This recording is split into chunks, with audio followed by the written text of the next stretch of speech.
Ces choses faites, le mot d'ordre de reprise des cours dans les établissements publics est respecté ce lundi matin. Le comité de crise du 7 l'a annoncé le week-end dernier suite aux négociations entamées avec les autorités. D'énormes volumes de carburant saisis des mains des marketeurs alors que l'ombre d'une pénurie planait encore il y a peu sur le pays. L'ARSAT évoque des chiffres qui font froid dans le dos.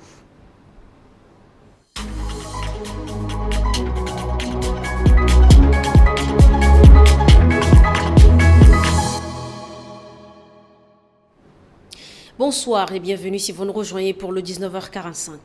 Après plus de 2 mois d'interruption des cours suite à la grève des enseignants revendiquant leur salaire coupé depuis 2016, les établissements scolaires publics ont enfin repris les cours ce lundi 8 janvier. Sanda Kapdana et Abakar Lambert ont sillonné quelques établissements de la place. Des détails.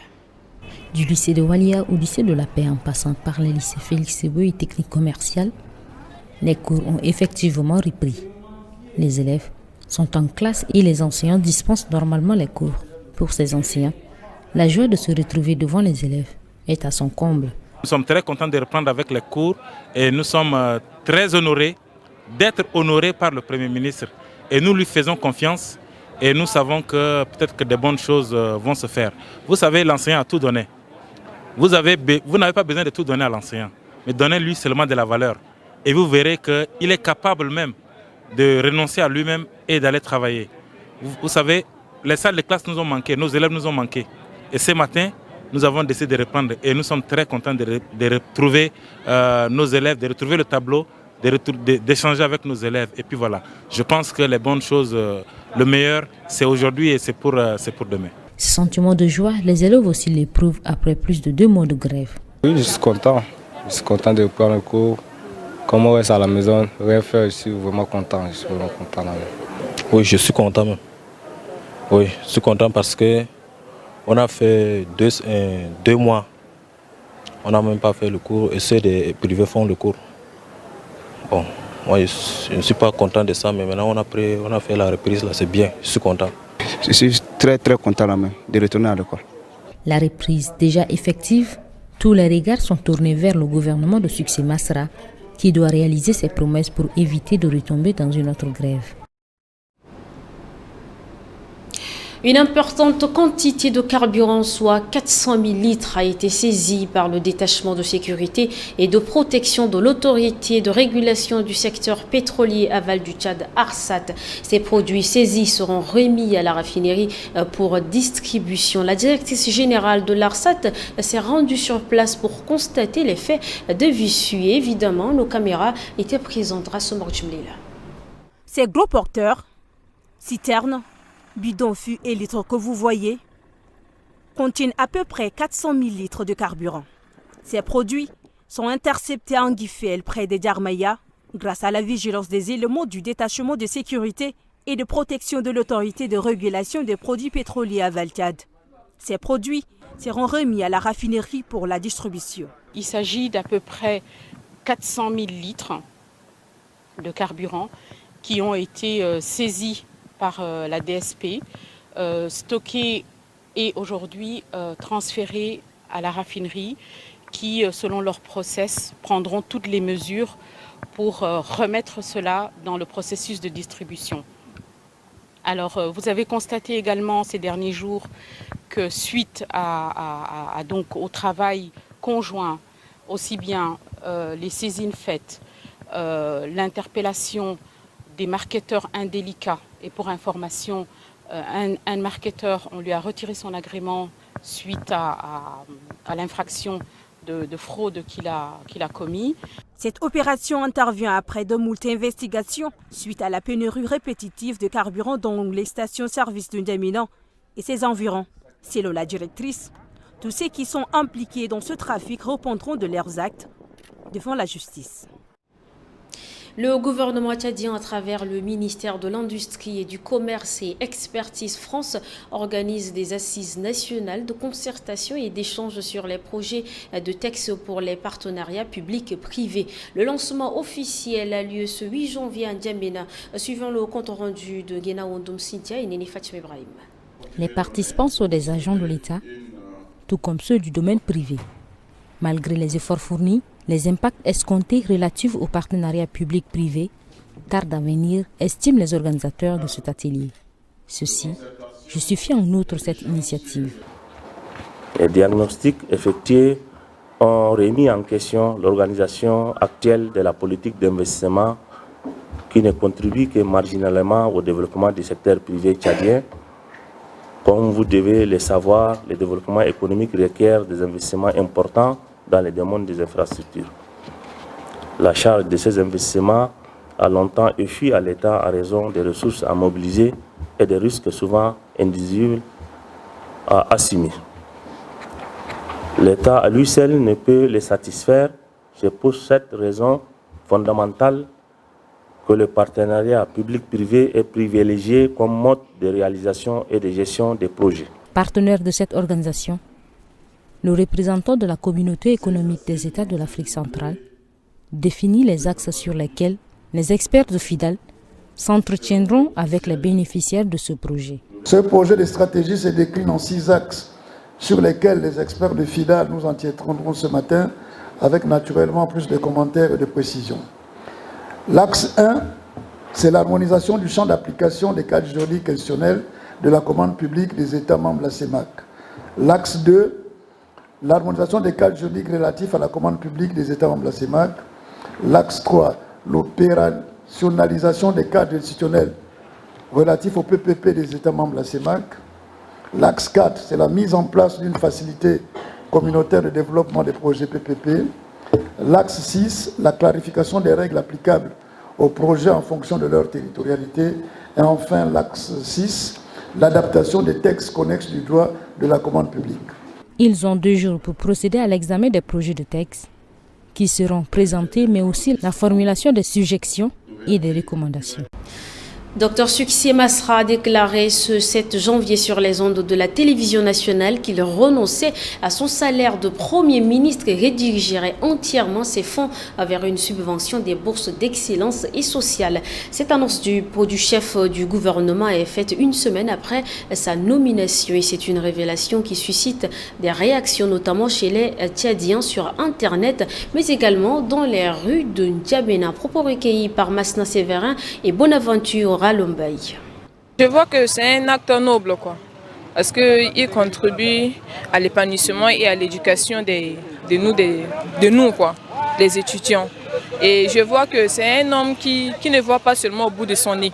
On peut voir que c'est un homme clairvoyant et qui vise l'avenir, qui voit plus loin.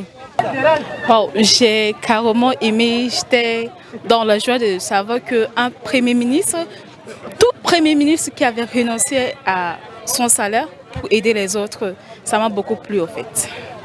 Moi j'ai plutôt apprécié parce que c'est des cas rares et c'est un acte généreux. Mais tout ce qu'on veut, il faut qu'il tienne à sa parole. Il faut qu'il reste toujours un homme de parole comme il avait dit au début.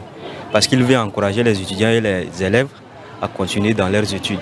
Mais ce qui nous inquiète, c'est le fait que les Tchadiens ne prennent pas au sérieux les choses. Il se peut que dans les jours à venir, il y aura des choses qui vont se passer et que ce prix-là n'aperçoit pas ce qu'il a prévu. Donc, il faut que les gens respectent ce que le Premier ministre a fait. C'est quelqu'un qui a eu à fréquenter, à faire des études.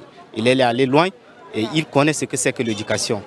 Et donc, vu la situation éducative du Tchad, il préfère faire comme ça ce geste pour encourager la jeunesse tchadienne à avancer dans les études. Et moi, j'ai vu que c'est vraiment très bien. J'ai impressionné et je l'encourage pour continuer aussi dans tout ce qu'il fait. C'est une bonne initiative déjà parce qu'au Tchad, si un Premier ministre arrive à laisser son salaire pour des cas pareils, je pense que c'est une bonne initiative. Les autres peuvent le suivre parce que si son salaire déjà peut couvrir certaines bourses sociales, c'est déjà une très bonne chose. Et c'est une bonne initiative. Si certains ministres aussi qui écoutent ça et puis qui peuvent le suivre, ça serait vraiment un bon changement pour le Tchad. Masra Succé, c'est un homme de parole. Je crois qu'il va tenir à sa promesse. Et cette décision qu'il a prise, je crois que ça va aider les Tchadiens et les étudiants nous-mêmes. Et c'est une bonne chose que d'autres ministres aussi pensent à prendre cette décision. Je crois que ça va aider les Tchadiens vraiment. Je vous invite à présent à suivre votre chronique de tous les jours. L'actualité en bref et celle d'aujourd'hui porte la ceinture de Rassamok Jumleila.